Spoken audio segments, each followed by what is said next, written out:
Coming up, a stand-up comedian will have the chance to audition for a popular late-night comedy show.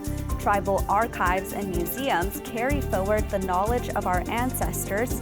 And what's ahead in Washington, D.C. before Congress goes on its August recess? I'm Malia Chavez. Join us for those interviews, plus headlines from the ICT Newscast. This program is made possible by the Corporation for Public Broadcasting, a private corporation funded by the American people. Arizona State University welcomes 3,500 indigenous students from Arizona and across the nation. It serves one of the largest populations of indigenous students among U.S. colleges and universities. We created a sense of place for tribal nations to create futures of their own making through community outreach and research, taught by world-class indigenous faculty where they see a reflection of themselves and their experiences. Find community at ASU.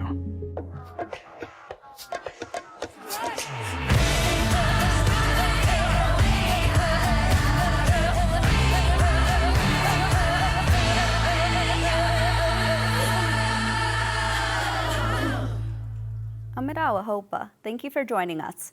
A federal program that supports mental health services for students and staff at tribal schools has been extended for another 5 years. The Behavioral Health and Wellness Program was created during the COVID-19 pandemic by the Bureau of Indian Education. It provides virtual counseling and in-person crisis services for Indigenous communities. The program currently reaches over 180 tribal schools on 64 tribal territories across the U.S. Some of the programs include weekly live streams with mental health experts, virtual talking circles with Indigenous knowledge keepers, and even a library of digital stories written by Indigenous authors on emotional resilience. In a statement, Secretary of the Interior Deb Haaland celebrated the extension, saying her department is, quote, committed to creating a positive, safe, and culturally relevant learning environment for Indigenous youth. A new study in the journal Pediatrics shows unfortunate data for Indigenous children. According to researchers, American Indian and Alaska Native children endure high rates of the infection called the respiratory syncytial virus, also known as RSV. Doctors from Johns Hopkins University looked at data from over 300 children younger than 5 in Arizona and Alaska who were hospitalized with RSV starting in 2019. Of those children, 53% tested positive for the virus, with the rate of illness being most prominent in infants younger than 6 months old. This is especially concerning given that last fall, RSV surged to extremely high rates following the coronavirus pandemic. RSV causes an infection to the lungs, and common symptoms include a cough, congestion, fever, and difficulty breathing in some cases. Researchers called for prevention methods and maternal immunizations as possible solutions to bring the numbers down. The Indigenous fashion and entertainment community is mourning the loss of a prominent designer. Chris Printup, widely known by his nickname Sponto, died in late June from injuries sustained in a car accident west of Albuquerque, New Mexico. The 42-year-old's death stunned many. Sponto had just launched a collaboration with the jean company Levi's on June 9th to honor the passing of his father. His designs with Levi included jackets and jeans with painted water birds embellished with studs and gemstones. In Los Angeles, Sponto became a local celebrity where his brand, Born X-Raised, collaborated with professional sports teams like the LA Dodgers and Rams. The Apache and Seneca designer leaves behind a wife and 3 children. Moving to music news, a famous Indigenous band is being honored in a new way. Redbone is one of the latest to be inducted into the Valley Music Hall of Fame. The group is most famous for its ballad, Come and Get Your Love, first released in 1973. It gained even more popularity when it was featured in Marvel's film Guardians of the Galaxy. The members of the iconic band are of Native American descent, first founded by Pat and Loli Vegas, who are Yaqui, Shoshone, and Mexican. They are largely credited with becoming one of the first Native bands to gain mainstream popularity. The Valley Music Hall of Fame will officially honor the group in September at an award ceremony. Well, new research from Brazil suggests humans lived in South America along with giant sloths that are now extinct. Scientists analyzed pendants made from sloth bones to make new calculations, estimating that people were in the area more than 25,000 years ago. That's several thousand years before some previous theories suggested. The recent study is the first to evaluate objects that were discovered about 30 years ago at a rock shelter in central Brazil. They concluded that the carved and polished shapes and drilled holes were the work of deliberate craftsmanship. We have to rethink our ideas about the migration of humans to the Americas, the academics wrote last week in the British scientific journal, the Royal Society. And those are the headlines for the ICT Newscast.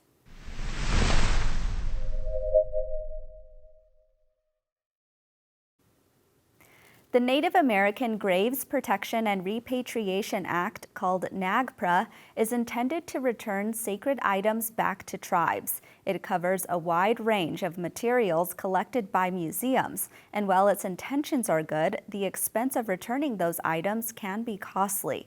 Rick West joins us now virtually with more on a newly released fund that can help. He is the founding director of the Smithsonian's National Museum of the American Indian and the president and CEO of the Autry Museum of the American West. Welcome, Rick. Hi, how are you? I'm doing very well. We're so glad that you can be here today. You serve on the board of directors of the Association of Tribal Archives, Libraries, and Museums, and you also chair the Going Home Fund. Tell us about that work. Well, it's a very exciting project for ATALM, honestly. As I look at it as a former museum director, both at the NMAI and then at the Autry, it's a step beyond the repatriation legislation, which is required as a matter of federal law. In other words, it's to try to take that act, seminal as it was and important as it is, from the 20th century to the 21st century, and to try to make sure that even more objects, more material, and the knowledge embedded in that material and those objects goes home and returns to Native communities. It is a generous grant made to ATALM by the Mellon Foundation. It is a modeling grant. It is not unlimited in size. It is $250,000. We hope to have 7 and 8 figures aimed at this issue eventually. But it is an effort to go beyond repatriation and to start talking about repair and reparations in continuing to share even more objects that now sit in museums with the communities from which they came. Given your background, can you share with our viewers the scope of why these repatriation efforts are so important and why the work you're doing was needed to begin with? Well, I think it goes back a ways, and I can just look at the NMAI as kind of an example. The NMAI that I inherited at the Smithsonian Institution was in its origins a colonial institution. I remember going there as a 13-year-old child and looking at all of the Cheyenne or Sisistas material lining the walls and thinking, what is it doing here? This was in New York. The Cheyenne and Arapahoes are from Colorado to Kansas and then resettled against their will in Oklahoma and other places. And so it's trying to undo that legacy, if you will, turn it around and turn it into a positive where museums and other private holders, quite frankly, of Native materials and objects begin on a voluntary basis and even beyond repatriation, establishing connections with Native communities who can greatly benefit from being conjoined again with the knowledge that sits in these objects that are being returned pursuant to this program. Tell us exactly what the mission is of the association, and I understand you actually will have a conference coming up very soon. Oh, we do, and it's in my homeland. It's going to be in Oklahoma. It will be in October. Our host is the First Americans Museum and other institutions in Oklahoma, and so we're looking forward to that. And it is going to be a marker, I think, of exactly what this program is trying to achieve, because that museum, as we tried to do at the NMAI, brings all of these things back home to Indian country in ways that are important. I'd love for you to reflect on your career. As you mentioned, you left a distinguished career in law to open NMAI, and then you went to the Autry Museum in Los Angeles. How has the museum world changed over the years as you've observed it? Yes, well, I guess I sort of never give up. I'm an honest to goodness octogenarian. In other words, I turned 80 earlier this year. But I never look back. I always look forward, and I just really think that there's a linkage between the two halves of my career. You're correct. I was a native rights lawyer for the first half of my career, and that was about protecting the constitutional and legal prerogatives of Native communities as jurisdictional entities, as polities in this country. And yet the NMAI is the adjunct to that. And I came to that easily because my dad was a Native painter of some prominence, and so he sat on the cultural side of things and the art side of things. And the National Museum of the American Indian, in its mission, was all about making sure that Native people had cultural continuance, just as my career as a lawyer was to protect their political prerogatives. So there's that connection between the two halves of my career. I've enjoyed being in both places, but I'm glad that I ended up on the museum side, and that it continued for a while. I mean, I assumed the leadership of the Autry Museum of the American West when I was 70 years old, and coming out of retirement to do it. But I'm off to the future always, whatever the calendar says my age may be. I really want to talk about the growth that you've seen of Native people working in the museum space. We've seen a lot of growth in terms of Native attorneys, but in terms of Native people who work in museums, what have you seen? Well, I've seen growth, and I think it's important growth. The quantitative side of it is not yet what it should be. We should have more people working in Native museums. But honestly, I consider one of my humble legacies, if you will, to the museum world, putting Native people in leadership positions in museums. And I can just give several examples that come right out of the National Museum of the American Indian.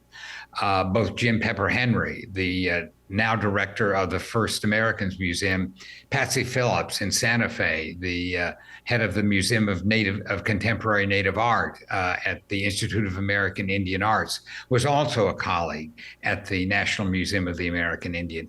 So I took on the task, and the NMAI took on the task institutionally, of trying to make sure that we not only increased those in middle and senior level positions at the NMAI itself, but that we seeded other opportunities for Native people to experience leadership in museums. And I think that is coming along. It's not where I'd like it to be yet, but there has been material, quantitative, measurable progress in having Native people assume positions of prominence and leadership in museums. Well, Rick West, thank you so much. Thank you very much. It's delightful to spend time with you.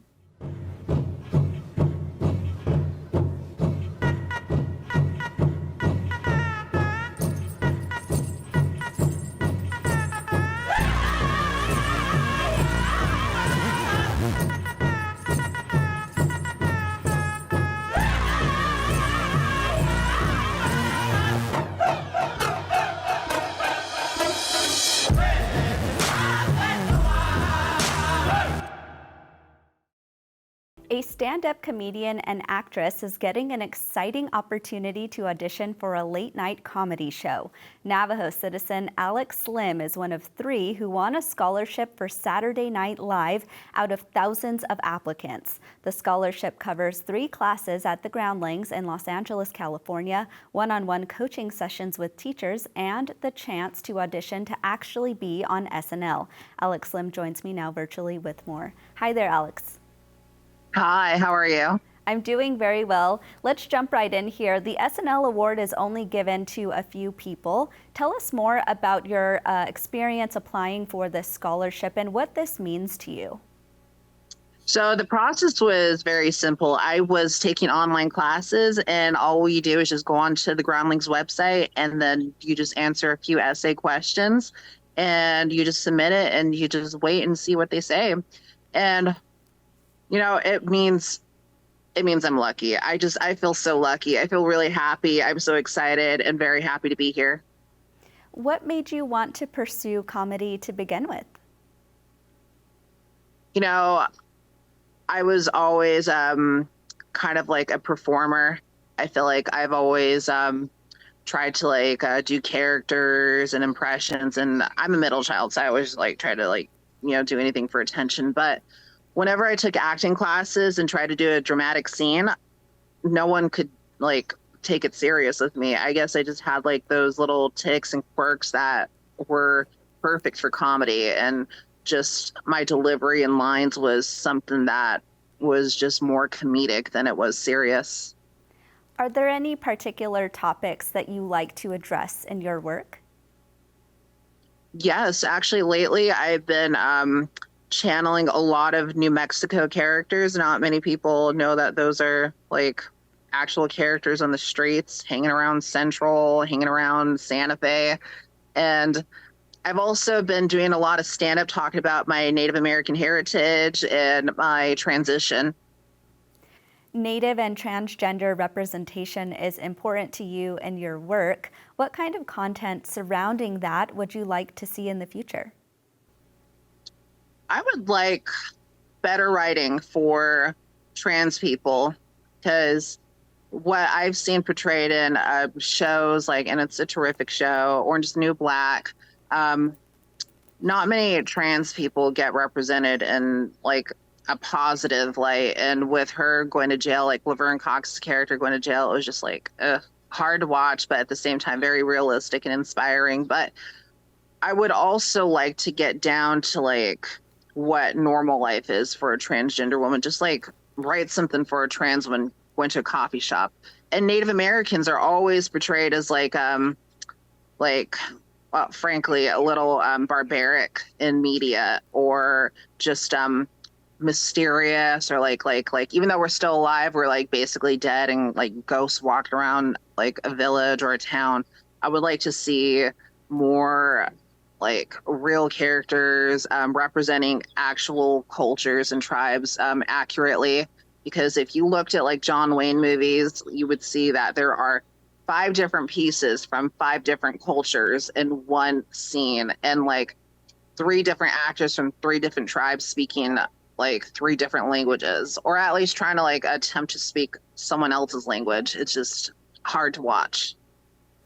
I want to talk, you mentioned Albuquerque. I know that you'll be performing there this fall. Tell us about that. Yes, I actually have my first show coming up at the Fusion Theater. It's an improv show with my group, The Tasteful Nudes. We have a performance at the Fusion Theater on August 4th. We have a performance at the Box Theater in downtown Albuquerque on August 12th and August 19th. And I do have a stand-up comedy show coming up here in LA at Flappers. It's going to be a showcase. I mentioned earlier that part of this this new process could mean that you could audition for SNL. Do you have any tidbits on when that could potentially happen? They say I can audition at any time I want. They recommend going to classes and getting further in the program. That is so exciting. We'll definitely continue following your journey. Thank you so much for being here today. Thank you so much for having me.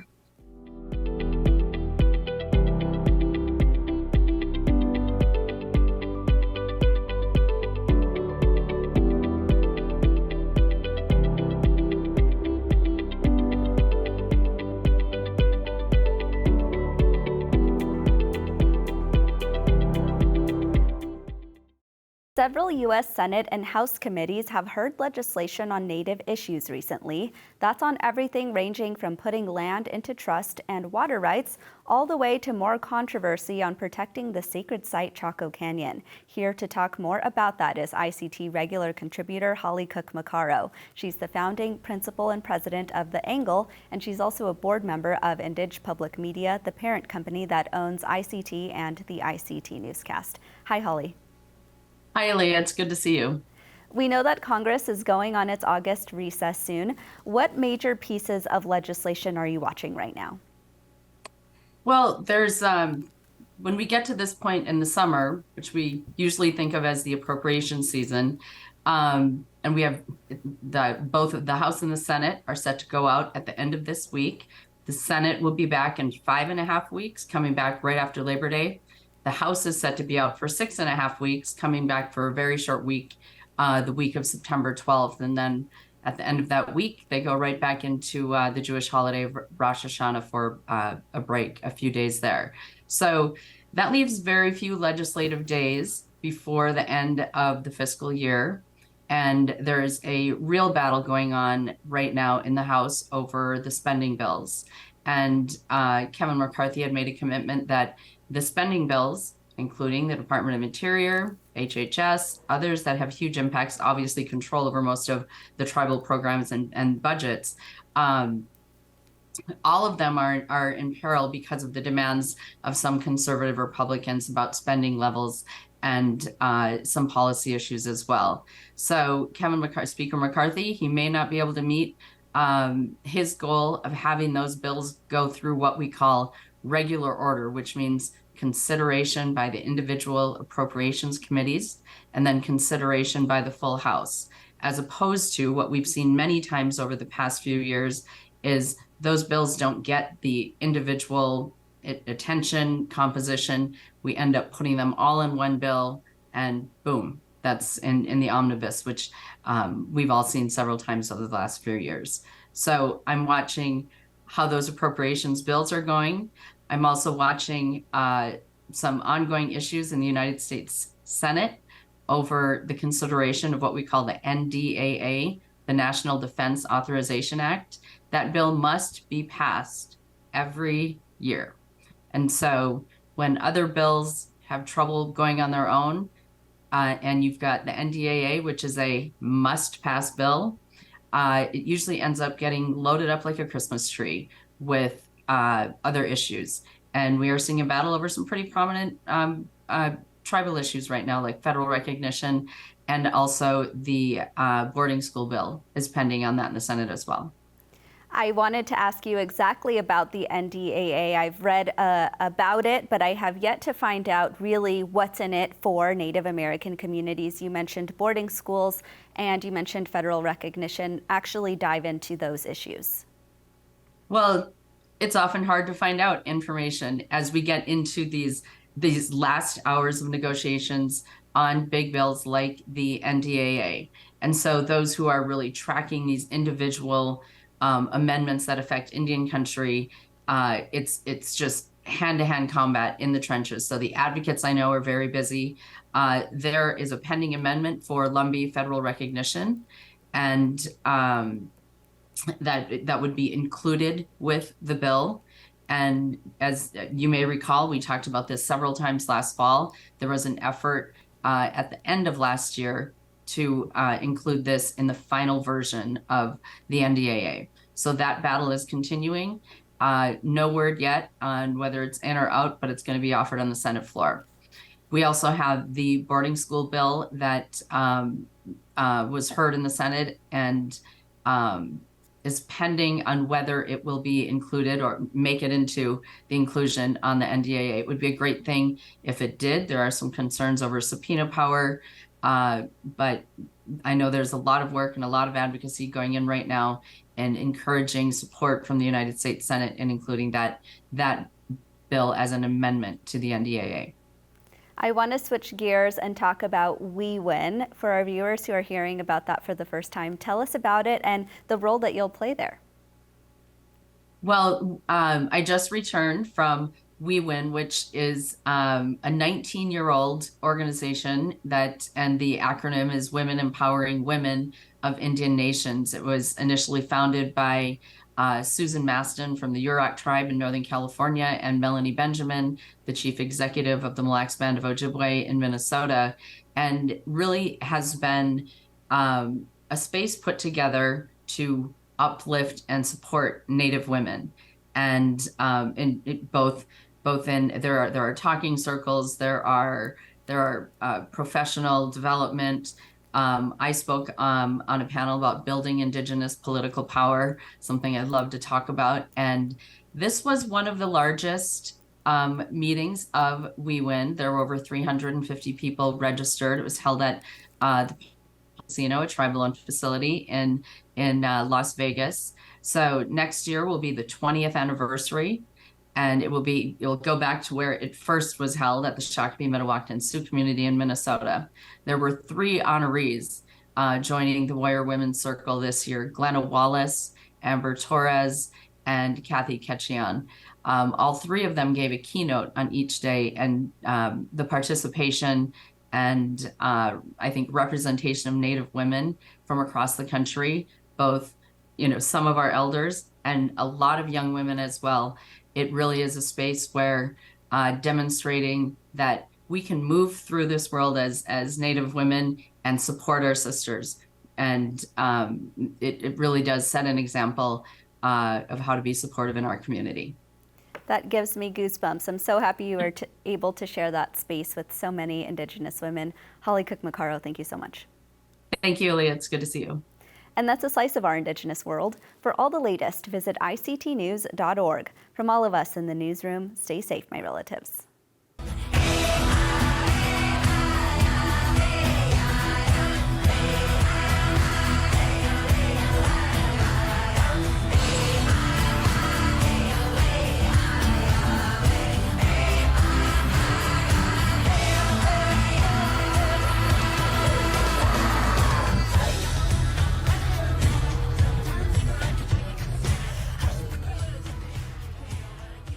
This program is made possible by the Corporation for Public Broadcasting, a private corporation funded by the American people.